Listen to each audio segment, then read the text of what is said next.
Really fantastic read this morning. I've just barely gotten into the morning read. 1 Samuel. Haven't gotten to anything in the New Testament, Psalms, or Proverbs yet. But got to 1 Samuel chapter 20, verses 16 and 17.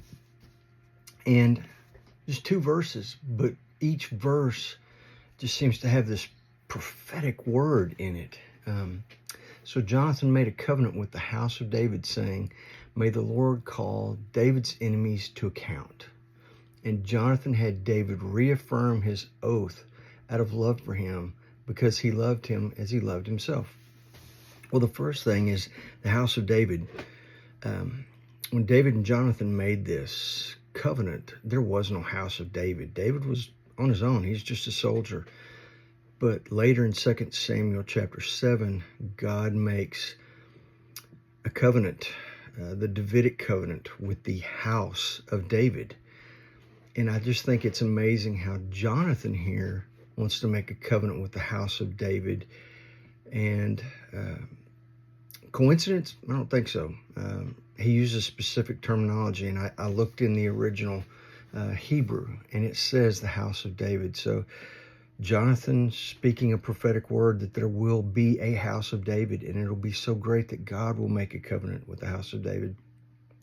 Then the last part of this, Jonathan and David reaffirm his oath. Does this sound familiar? Because he loved him as he loved himself. We often hear about the greatest commandment: love the Lord your God with all your heart, mind, and soul. And the second is like this: love your neighbor as yourself.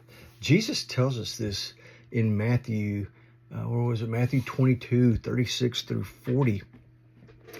And I think it's really awesome, and it happens a lot.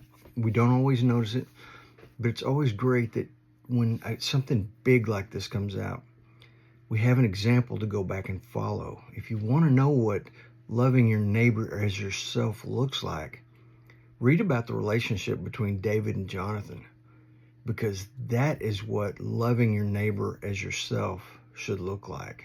And it's really cool. All right, thanks.